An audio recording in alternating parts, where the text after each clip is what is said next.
तो पिछले वीडियो में हमने डिस्कस किया था सेल ऑर्गेनेल्स। तो सेल ऑर्गेनेल्स के बारे में सारा डिस्कस कर लिया था। अब उसके सेल ऑर्गेनेल्स क्या है आपका उसको ब्रीफली डिस्क्राइब करना है। तो सबसे पहले हम देखते हैं सेल मेम्ब्रेन। सेल वॉल के अंदर एक स्ट्रक्चर है, इसका नाम है सेल मेम्ब्रेन।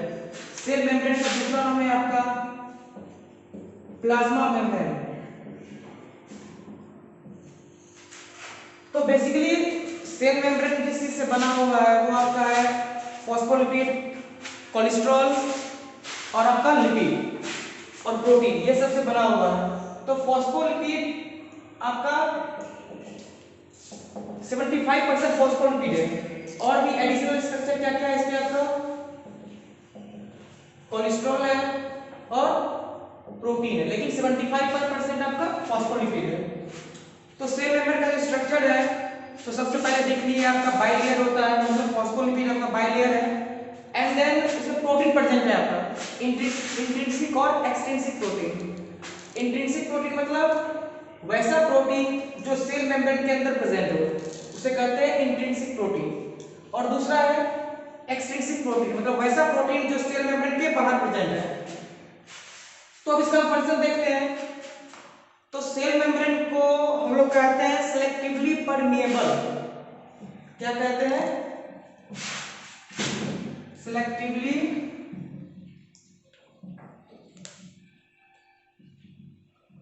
Selectively permeable. क्यों सेलेक्टिव परमिएबल बोलने से इसका सारा फंक्शन इसके अंदर हो जाता है? रीजन है क्योंकि सेल मेम्ब्रेन के थ्रू ही कोई मटेरियल आपका बाहर से अंदर या अंदर से बाहर आता है by the help of active transport या पैसिव ट्रांसपोर्ट। तो ये है आपका फंक्शन। तो सेल मेम्ब्रेन को हम क्या कहते हैं? Selectively permeable. दूसरा है सेल मेम्ब्रेन में आपका प्रोटीन प्रेजेंट है और इसी प्रोटीन के कारण सेल मेम्ब्रेन का फ्लेक्सिबिलिटी मेंटेन रहता है। और तीसरा एंजाइम इस पे एक्ट करके रखता है। अगर प्रोटीन इसमें प्रेजेंट है इसी के कारण आपका एंजाइम सेल मेम्ब्रेन में एक्ट करता है। ये बेसिकली आपका सेल मेम्ब्रेन का फंक्शन। तो सेल मेम्ब्रेन में मटेरियल तो इनर और आउट होता है। ये आपका है ट्रांसपोर्ट के जैसा, मतलब ट्रांसपोर्ट के हेल्प से। तो ट्रांसपोर्ट दो टाइप के आपका, एक्टिव ट्रांसपोर्ट और पैसिव ट्रांसपोर्ट। तो ये हम डिस्कस करेंगे एक्टिव ट्रांसपोर्ट और पैसिव ट्रांसपोर्ट क्या है, जिसके थ्रू मटेरियल अंदर से बाहर जाता है।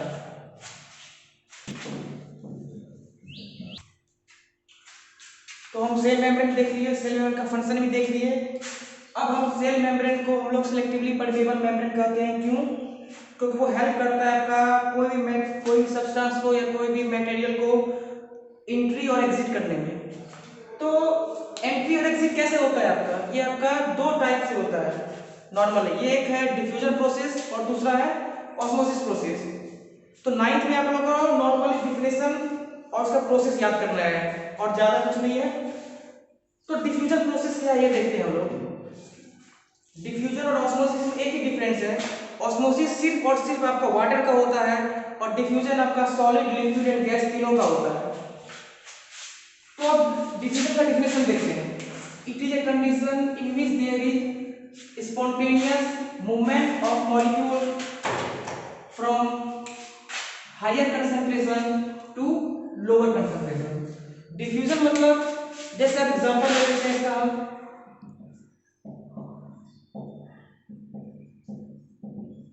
जैसे कार्बन डाइऑक्साइड हो गया, ऑक्सीजन हो गया, वाटर हो गया, इस सब चीज का ट्रांसपोर्ट अगर आपका हायर कंसंट्रेशन से तो लोअर कंसंट्रेशन हो रहा है तो ये आपका सिर्फ और सिर्फ डिफ्यूजन करता है।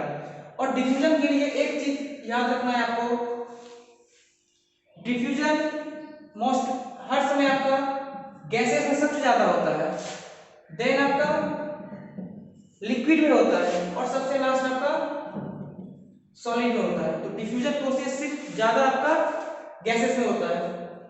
तो डिफ्यूजन में आपको एनर्जी का जरूरी नहीं होता है। क्यों? जैसे एग्जांपल देखते हैं, ये आपका हायर कंसंट्रेशन है और ये आपका लोअर कंसंट्रेशन है। तो higher concentration to lower concentration जब भी कोई भी सपोज ऑक्सीजन जा रहा है आपका, कोई कार्बन डाइऑक्साइड या वाटर कुछ भी अगर फ्लो कर रहा है तो यहाँ पे एनर्जी नहीं चाहिए हमें। क्यों? अगर lower concentration to higher concentration कुछ भी चीज जाएगा उस समय हम एनर्जी देते हैं, हायर टू लोअर जाने में हम एनर्जी नहीं देते हैं। तो ये है आपका डिफ्यूजन प्रोसेस। अब आगे हम देखते हैं ऑस्मोसिस। ऑस्मोसिस के लिए सबसे मेन बात क्या जानना है हमें, ये सिर्फ और सिर्फ वाटर में होता है। तो वाटर का जो फ्लो होता है आपका हायर कंसंट्रेशन से लोअर कंसंट्रेशन, इसे कहते हैं ऑस्मोसिस। तो ऑस्मोसिस में हमें तीन चीज पढ़ना है, तीन कंडीशन है आपके पास। एक है आपका हाइपरटोनिक, दूसरा है हाइपोटोनिक, तीसरा है आइसोटोनिक। हाइपर मतलब ज्यादा, हाइपो मतलब कम एंड आइसो मतलब सेम। तो अब देखते हैं पहले हाइपरटोनिक। तो जैसे एग्जांपल हम ले लेते हैं आरबीसी से, ह्यूमन का आरबीसी ले लेते हैं। जब भी आरबीसी या कोई भी चीज को हम, कोई भी सब्सटेंस हम ले लो, अगर उसको हम वाटर में डाल रहे हैं और वाटर इधर जितना भी आपका या इधर जितना भी प्रेशर आपका बन रहा है या जितना भी आपका वाटर बन रहा है, प्रेशर जो भी बन रहा है, अगर ये आपका आरबीसी से कम है और आरबीसी में ज्यादा हो गया तो ये हो गया आपका हाइपरटोनिक। हाइपरटोनिक मतलब अंदर जो हम सब्सटेंस सॉल्यूशन में डाल रहे हैं उसमें अगर मैटर ज्यादा हो गया या उसमें ज्यादा प्रेशर लग रहा है तो वो आपका हाइपरटोनिक हो गया। हाइपोटोनिक क्या हो जाएगा, जब भी हम कोई सब्सटेंस वाटर में डाल रहे हैं या सॉल्यूशन में कोई भी सब्सटेंस डाल रहे हैं तो वो बाहर के एरिया या बाहर के सरफेस से कम वाटर अपने अंदर लेता है, मतलब बाहर में वाटर ज्यादा हो जाएगा, अंदर में वाटर कम हो जाएगा। तो ये है आपका हाइपोटोनिक। हाइपोटोनिक मतलब अंदर में वाटर ज्यादा होना चाहिए और बाहर में वाटर कम होना चाहिए, ये आपका हाइपोटोनिक। और हाइपोटोनिक मतलब जो हम सॉल्यूशन में सब्सटेंस डाल रहे हैं उसमें पानी कम होना चाहिए और बाहर में पानी ज्यादा होना चाहिए, ये है आपका हाइपोटोनिक। और आइसोटोनिक मतलब दोनों आपका बैलेंस होना चाहिए। तो ये है आपका हाइपरटोनिक, हाइपोटोनिक और आइसोटोनिक। तो नॉर्मली ट्रांसपोर्ट आपका डिफ्यूजन और ऑस्मोसिस से भी होता है, नॉर्मली आपको यही करना है। और आगे देखेंगे हम लोग बेसिकली फेगोसाइटोसिस क्या होता है, इंडोसाइटोसिस क्या होता है, बस इसका डिफिनेशन देखते हैं आगे हम।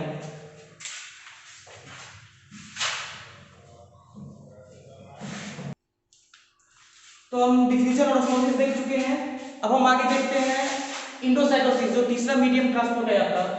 तो इंडोसाइटोसिस मतलब ये होता है आपका किसी भी सेल को खाना, चाहे वो सॉलिड हो या लिक्विड हो।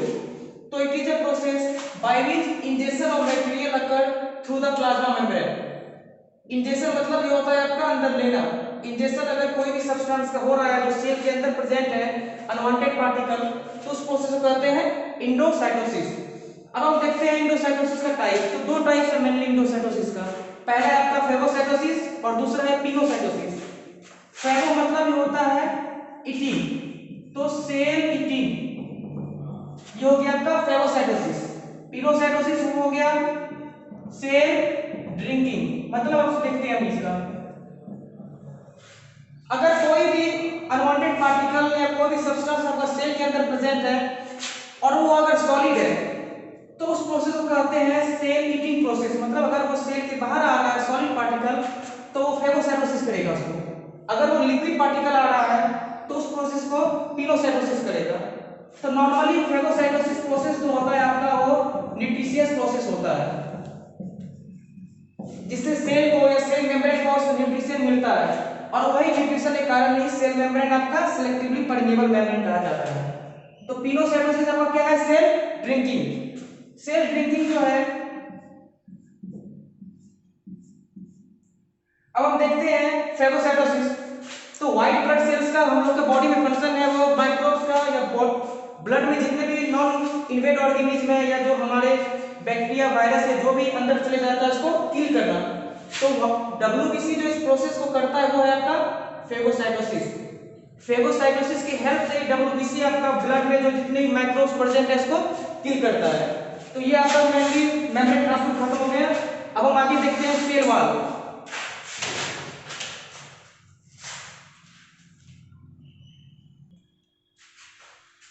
तो सेल मेम्ब्रेन देख लिए हैं, अब हम नेक्स्ट देखते हैं सेल मेम्ब्रेन की आउटर स्ट्रक्चर जो है आपका cell wall.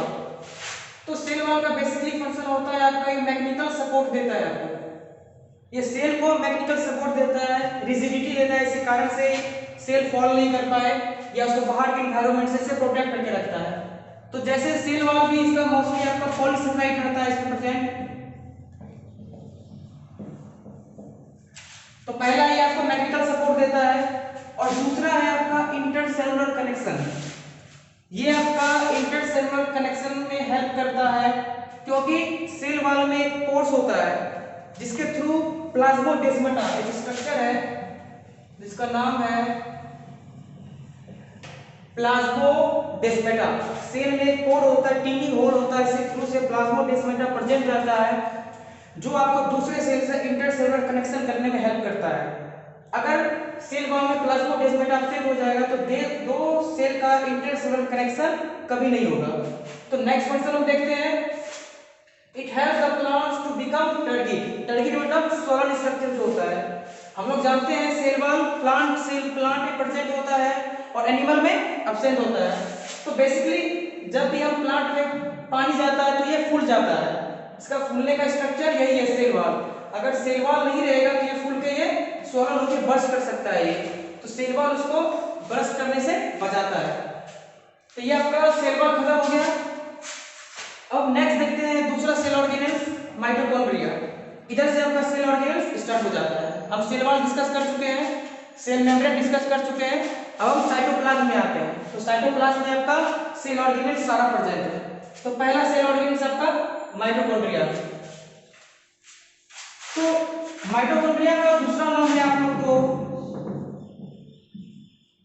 Kitchen house of cell. Mitochondria का दूसरा नाम है किचन हाउस ऑफ सेल। क्यों? क्योंकि ये साइट्स ऑफ रिस्पायरेशन है।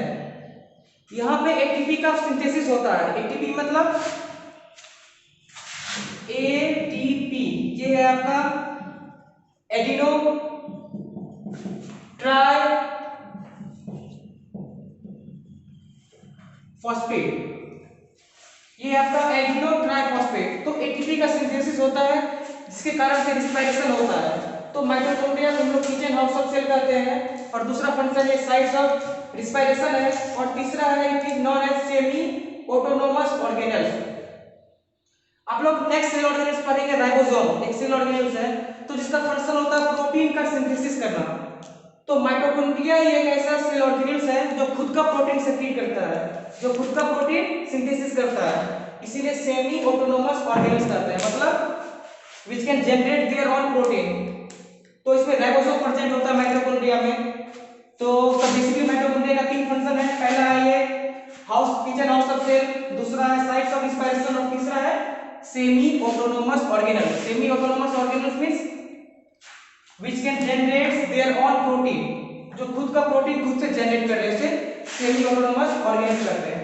अब हम नेक्स्ट देखेंगे आपका प्लास्टिड, राइबोसोम, एंडोप्लाज्मिक रेटिकुलम, तीन बचा हुआ है। अब हम इसे देखेंगे। तो हम देख रहे हैं, अब नेक्स्ट देखते हैं राइबोसोम। तो राइबोसोम जो हमें अभी जस्ट पढ़ा था प्रोटीन में, सॉरी माइटोकॉन्ड्रिया में, राइबोसोम का फंक्शन है आपका प्रोटीन का सिंथेसिस करना। तो प्रोटीन का सिंथेसिस आपका राइबोसोम भी कर रहा है और माइटोकॉन्ड्रिया भी कर रहा है। और नेक्स्ट आपका एक और चीज जानना है, राइबोसोम आपका अटैच होता है आपका एंडोप्लाज्मिक रेटिकुलम, एक सेल ऑर्गेनेल से हम नेक्स्ट लेक्चर में देखेंगे। एंडोप्लाज्मिक रेटिकुलम पे राइबोसोम अटैच होता है। तो अब हम नेक्स्ट देखते हैं गोल्गी बॉडी। गोल्गी बॉडी का स्ट्रक्चर हमने देख लिया था डायग्राम में ही, पिछले वीडियो में डायग्राम बना हुआ था। तो बेसिकली इस टाइप का होता है। तो ऊपर वाला स्ट्रक्चर को हम लोग कहते हैं सिस, नीचे वाले स्ट्रक्चर को कहते हैं ट्रांस। सिस और ट्रांस का दो स्ट्रक्चर है गोल्गी बॉडी का। तो गोल्गी बॉडी का सबसे मेन फंक्शन होता है आपका सेक्रेशन। तो ये सेक्रेटरी पार्टिकल है। सेक्रेशन आपका सेल्स का क्या क्या हो सकता है, एंजाइम हो सकता है, प्रोटीन हो सकता है, ये सब नॉर्मली जो सेक्रेशन होता है इसको गोल्गी बॉडी मेंटेन करके रखता है। और दूसरा फंक्शन है इसका, गोल्गी बॉडी में एक वेसिकल स्ट्रक्चर रहता है जो क्या करता है, सारे सेक्रेशन को अपने बैक में कंट्रोल करके रखता है और जब एक कोई टाइम आता है उसके बाद ये डिस्पैच करता है, इसको डिस्पैच करके वो प्लाज्मा मेम्ब्रेन या सेल मेम्ब्रेन तक पहुंचा देता है। It contain vesicle which contain secretion. Secretion क्या क्या हो सकता है, लाइक एंजाइम एंड प्रोटीन। और तीसरा function packaging house of cell. हमने जस्ट कहा ये सेक्रेशन करता है किसका, प्रोटीन का, एंजाइम का, जो भी सेक्रेटरी पार्टिकल निकल रिलीज हो रहा है। तो उसको जैसे आप देखिए यहाँ पे कोई भी एंजाइम है, ये आपका गोल्गी बॉडी से रिलीज हो रहा है, ये रिलीज होके आपका कहां पे चले जाएगा, प्लाज्मा मेम्ब्रेन या सेल मेम्ब्रेन, और सेल मेम्ब्रेन से बाहर चले जाएगा। तो प्लाज्मा मेम्ब्रेन तक ले जाने का काम जो होता है ये आपका गोल्गी बॉडी करता है, इसीलिए इसको पैकेजिंग हाउस ऑफ सेल भी कहते हैं या डिस्पैचिंग भी कहते हैं। डिस्पैच मतलब एक जगह से दूसरी जगह पहुंचाना। तो आज आपका ये सेल ऑर्गेनेल्स हो गया है। अब नेक्स्ट वीडियो में हम देखेंगे क्लोरोप्लास्ट, प्लास्टिड, एंडोप्लाज्मिक रेटिकुलम। ठीक है सर।